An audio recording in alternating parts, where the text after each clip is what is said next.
akasema na tufanye mtu kwa mfano wetu, kwa sura yetu, wakatawale samaki wa baharini na ndege wa angani na wanyama na nchi yote pia na kila chenye kutambaa kitambacho juu ya nchi. Mungu akaumba mtu kwa mfano wake, na kwa mfano wa Mungu alimuumba mwanaume na mwanamke aliwaumba. Bwana Yesu asifiwe sana.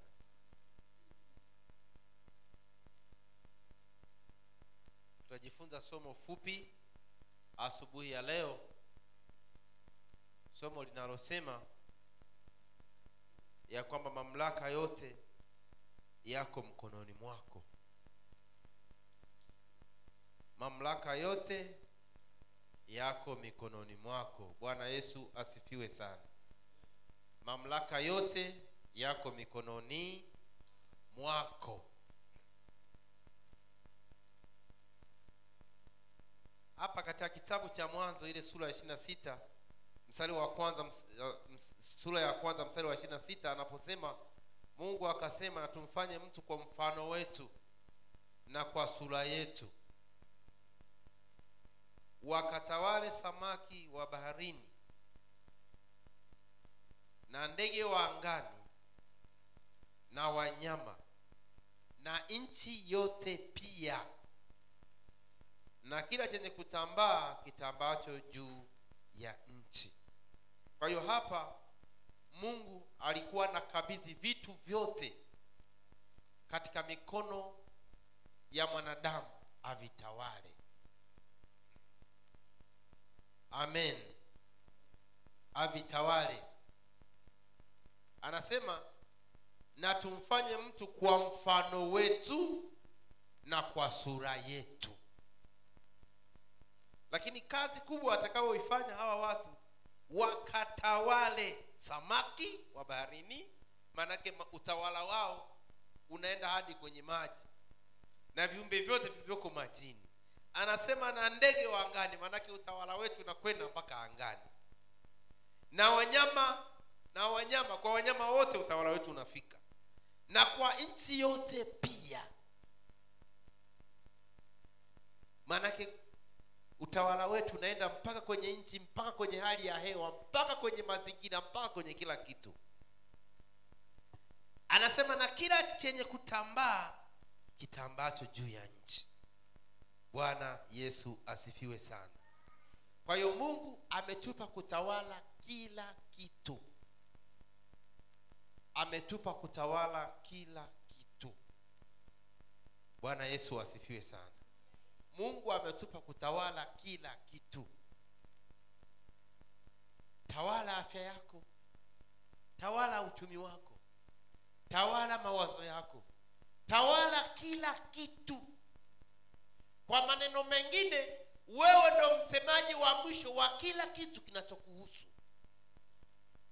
Wewe ndio mwamuzi wa mwisho wa kila kitu kinachokuhusu. Chochote kinachoitwa na kutajwa kwa jina lako, wewe ndio msemaji wa mwisho.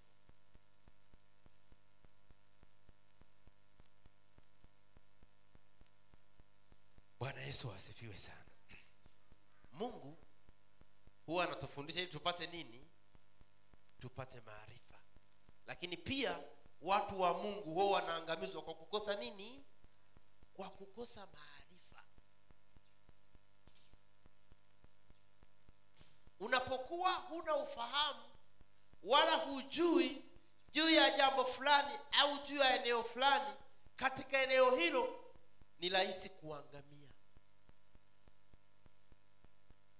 Ni rahisi kupotezwa. Ni rahisi kudhulumiwa. Ni rahisi kuonewa. Ni rahisi kupunjwa kwa sababu haujui.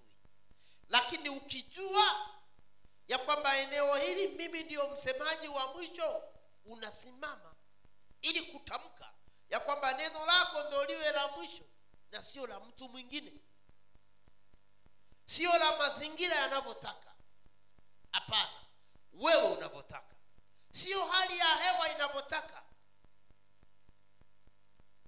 Nimewahi kusikia wanasema kuna kaupepo fulani kanapita, kwa hiyo watu wanaumwa. Yaani huwa kuna kaupepo eti kakipita. Kwa hiyo sijui kanaanzia Mwaturore au kanaanziaga Mwanza, sijui. Lakini kuna kaupepo fulani hivi saizi, kwa hiyo watu wana mafua.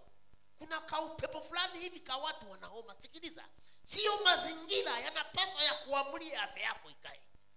Wewe, narudia tena, wewe ndio unaopaswa kuamua afya yako ikae. Wewe ndio unaopaswa kuamua uchumi wako uweje. Wewe.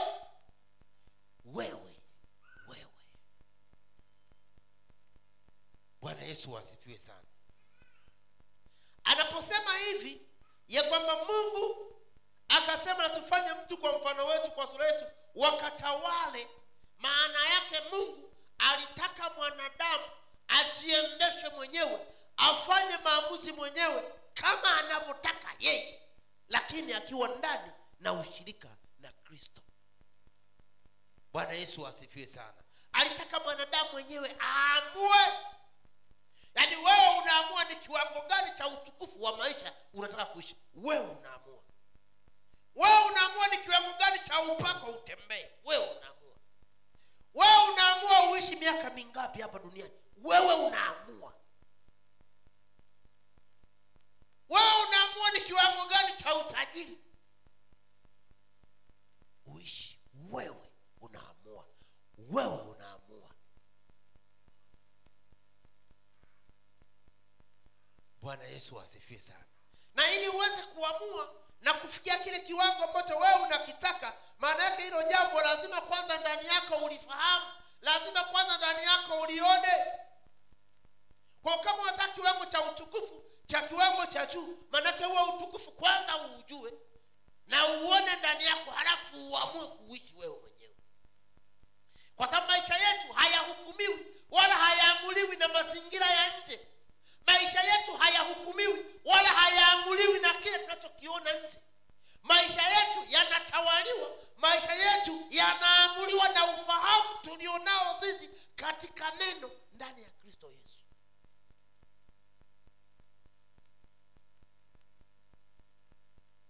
Bwana Yesu asifiwe sana. Kwa tunavyokuona kwa nje, wewe sio mtu halisi.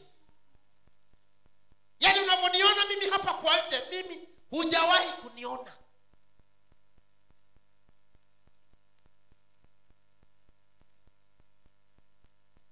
Utu wetu halisi uko ndani. Tukiwa na ufahamu na maarifa katika neno la Mungu, kwamba chochote ninachokitaka mimi mwenyewe ndo nayeamua kiwaje katika maisha yangu. Kwa hiyo kwa nje watu wananiona, lakini kiuhalisia hawajawahi kuniona mimi nilivyo ndani halisi. Kwa hiyo haijalishi leo ninaishi kwenye kanyumba kadogo, haijalishi naishi kwenye kanyumba kakupanga. Ile sio tatizo. Wewe hauamuliwi maisha yako, hauamuliwi utukufu wako, hauamuliwi nguvu na upako ulionao kwa mazingira ya nje. Hapana. Wewe maisha yako yanaamuliwa kwa ufahamu wa ndani ulionao katika Kristo Yesu, ya kwamba ndio maisha utakayokuja kuyaishi. Bwana Yesu asifiwe sana. Kwa hiyo Mungu ametupa kumiliki na kutawala kila kitu. Ametupa kutiisha kila kitu. Ametupa kuongoza kila kitu. Ametupa kumiliki kila kitu.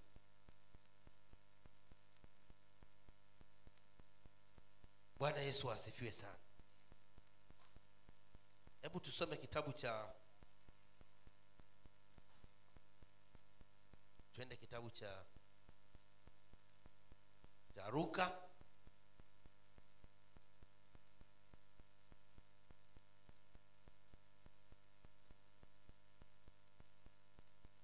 Luka sura ya 10 mstari wa 19. Luka 10 mstari wa 19. Tumefika.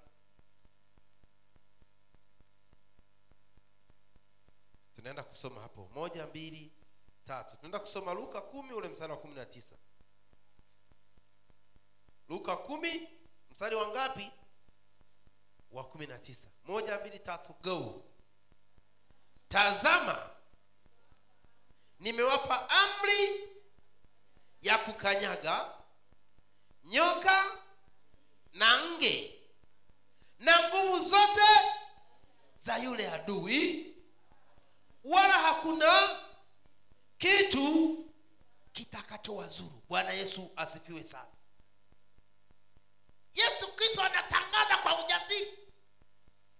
Anasema tazama, nimewapa amri.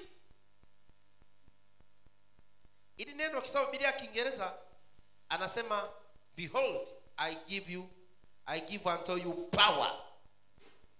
Haya ametumia neno la amri, lakini huyu ametumia neno la power, yani maana nguvu. Bwana Yesu asifiwe sana. Anasema tazama, nimewapa nguvu, nimewapa power ya kukanyaga nyoka, ya kukanyaga nge, ya kukanyaga nyoka na nge.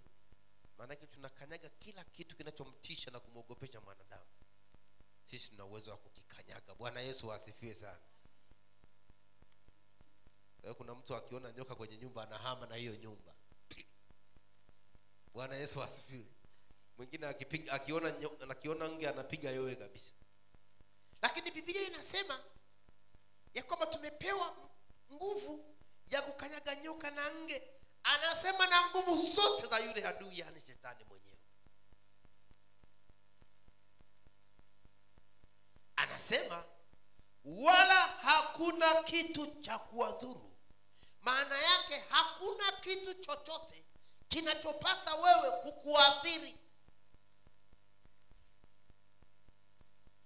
Hakuna kitu chochote kinachopasa wewe kutawala uchumi wako. Hakuna kitu chochote kinachopasa kutawala afya yako. Hakuna kitu chochote kinachopasa kugeuza mazingira yoyote yanayokuhusu wewe yawe kama ambavyo wewe hutaki. Anasema hakuna kitu cha kutudhuru.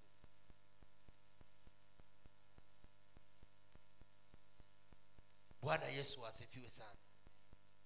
Hakuna chochote cha kutudhuru.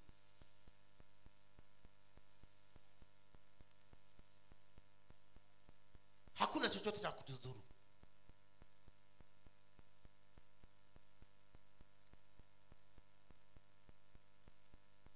Hakuna cha kutudhuru. Hakuna chochote cha kutudhuru. Bwana Yesu asifiwe sana.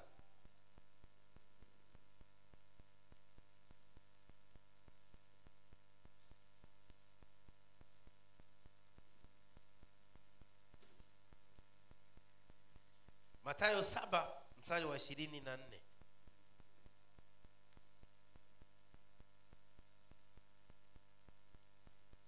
Mathayo 7 tutaanza kusoma mstari wa 24.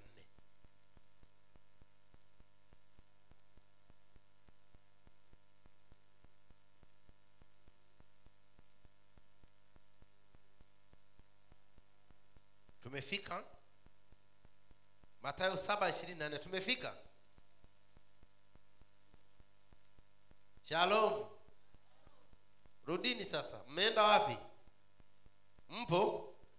Tuko Mathayo 7, tunaenda kusoma mstari wa 24. Tunaenda kusoma wote kwa pamoja. 1, 2, 3 go. Basi kila sikiaye hayo maneno yangu na kuyafanya atafananishwa na mtu mwenye akili aliyejenga nyumba yake juu ya mwamba. Mstari wa 25. 1, 2, 3 go.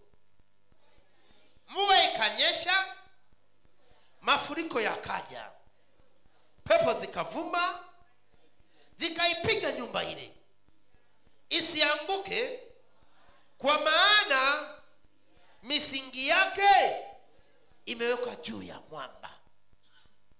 Bwana Yesu asifiwe sana.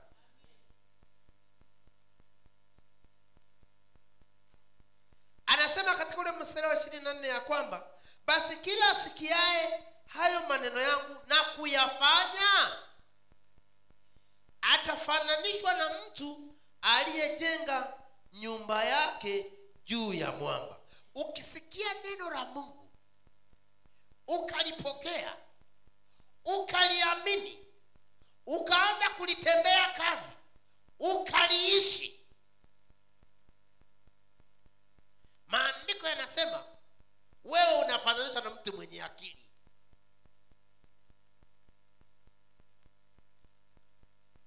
Amen. Na anasema kile kitendo cha wewe kulisikia neno la Mungu, ukaliamini, ukalipokea katika moyo wako, ukaanza kulitendea kazi, ukaanza kuliishi, Biblia inasema unafanana na mtu mwenye akili ambaye anapofanya ujenzi wa nyumba yake, anapofanya maamuzi mbalimbali katika maisha yake, anafanya maamuzi na kutenda vitu katika maisha yake kwa mujibu wa neno la Mungu linasemaje. Mtu huyo Biblia inamuita ni mwenye akili, na chochote anachokifanya sawa sawa na neno la Mungu, Biblia inasema ni kujenga juu ya mwamba. Kwa chochote tunachokifanya katika maisha yetu kwa kuongozwa na neno la Mungu, Biblia inasema tunajenga juu ya mwamba. Bwana Yesu asifiwe sana. Kwa nikitaka kufanya biashara sawa sawa na neno la Mungu linasemaje juu ya biashara, maana ile biashara nimeijenga juu ya mwamba. Ukitaka kuoa au kuolewa ukafanya sawa sawa na neno la Mungu linavyosema juu ya ndoa, maana yake ndoa yako umeijenga juu ya nini? Juu ya mwamba. Nikisimama na kusema mimi Mungu amenipa kila kitu mikononi mwangu, amenipa mamlaka na nguvu zote mikononi mwangu, amenifanya mimi kuwa mwamuzi wa mwisho juu ya maisha yangu, juu ya afya yangu, juu ya uchumi wangu. Yesu amenipa mamlaka hayo ya kuamua chochote katika maisha yangu. Nitakapofanya maamuzi kwa ufahamu wa neno la Mungu, maana lile jambo nalolifanya nalijenga juu ya mwamba. Bwana Yesu asifiwe sana. Sasa ona, anasema mvua ikanyesha, mafuriko yakaja, pepo zikavuma, anasema zikaipiga nyumba ile isianguke, kwa maana misingi yake imewekwa wapi? Bwana Yesu asifiwe sana.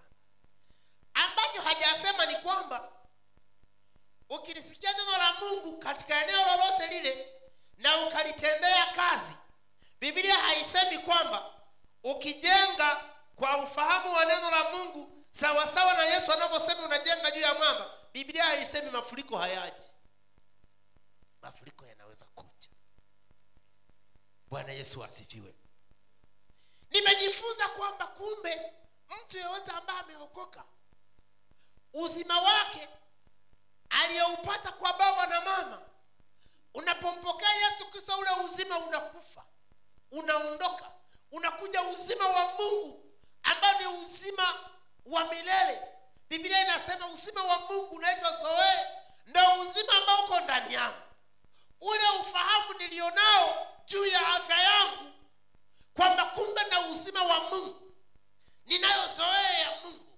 Uzima na uhai wa kibinadamu haufanyi kazi kwangu tena, bali uzima wa Mungu unatawala viungo vyangu.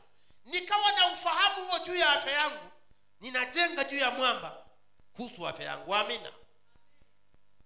Amen. Kwa natembea najua ninao uzima wa Mungu ndani yangu. Uzima wa Mungu unaitwa Zoe.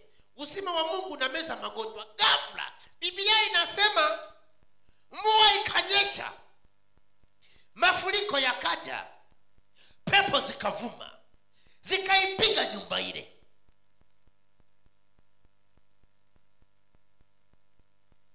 Mmenielewa? Nimemwamini Mungu ya kwamba nataka nijenge juu ya mwamba, juu ya afya yangu. Na ili nijenge juu ya mwamba, maana yake nipokea neno la Mungu, niliamini na kulifanyia kazi, maana yake niliishi. Kwa kuanzia leo natangaza, mimi uzima nilionao ndani yangu ni uzima wa Mungu. Amen. Kwa natembea katika uzima wa Mungu. Kwa hiyo katika maisha yangu, katika eneo hilo la uzima, nimejenga juu ya nini? Juu ya mwamba. Neno la Mungu linasema mafuriko yanaweza kuja, zoruba linaweza kuja, tetemeko linaweza kuja, lakini habari njema ni kwamba ikiwa nilikuwa nimejenga juu ya mwamba, juu ya uzima wangu, maana yake nije zoruba, uje upepo, ije gharika, vikipiga vitaanguka vyenyewe. Mimi taendelea kusimama, taendelea kusawi, taendelea kuimarika, kwa sababu nimejengwa juu ya neno la Mungu ambalo ni amina na kweli. Nimejengwa juu ya neno la Mungu ambalo ni Yesu mwenyewe. Nimejengwa juu ya neno ambalo ni Mungu Baba anaishi milele na milele. Ninajengwa juu ya mwamba. Bwana Yesu asifiwe sana.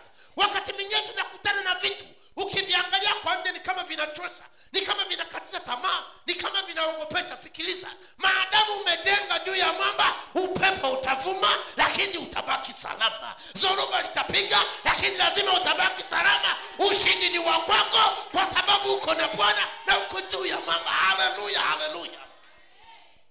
Ndio maana hatuogopi wala hatuteteleki wala hatuyumbi. Haijalishi mazingira ya nje yamekataa, lakini maadamu neno la Mungu linasema uko juu ya mwamba, simama imara, utaona utukufu wa Bwana. Haleluya, haleluya.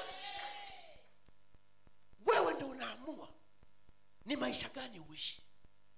Unataka ujenge juu ya mchanga, dhoruba likija uanguke? Hapana. Sisi ndani ya Kristo Yesu, Yesu Kristo anaishi ndani yetu, na sisi tunamuishi Yesu. Na kumuishi Yesu maana yake tunaliishi neno lake, tunalitendea kazi neno lake. Tukilipokea na kuliamini, tunatembea katika hilo neno. Katika ulimwengu wa roho tumejengwa kwenye mwamba. Bwana Yesu asifiwe sana. Kwa hiyo ukikutana na dhoruba, ukikutana na upepo, usiuangalie upepo, angalia jinsi ulivyo imara ndani ya Kristo Yesu. Umejengwa kwenye mwamba, uko salama. Bwana Yesu asifiwe sana. Hakuna kuchoka wala hakuna kulegea.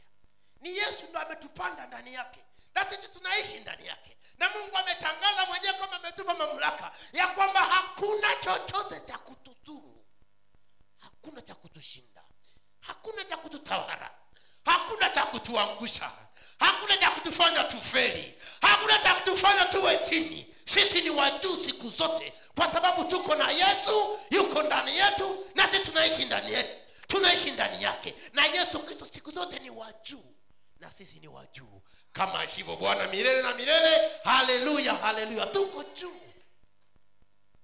Bwana Yesu asifiwe sana. Haijalishi ni Wafilisti unawaona, haijalishi ni Goliathi amesimama mbele yako, haijalishi ni jeshi la watu wa Misri wenye uwezo na nguvu za kupigana vita, wenye silaha na magari ya vita. Maadamu tuna Bwana tuko salama. Maadamu tuna Bwana, ushindi ni wa kwetu. Bwana Yesu asifiwe sana. Kwa hiyo hakuna kuchoka, hakuna kulegea, wala hakuna ukata tamaa. Ukivuma upepo, likija dhoruba, vyenyewe vitaanguka, lakini sisi tunasimama kwa sababu tuko ndani ya Kristo Yesu na tunamuishi Kristo. Bwana Yesu asifiwe sana. Bwana Yesu asifiwe. Amina. Mungu awabariki. Tulikuwa tunajifunza somo la kwamba Mungu ameweka kila kitu mikononi mwetu. Sisi ndio wasemaji wa mwisho katika mazingira na kila kinachotuhusu. Sisi ndio waamuzi wa mwisho. Bwana Yesu asifiwe sana. Amina. Mungu awabariki. Haleluya, haleluya.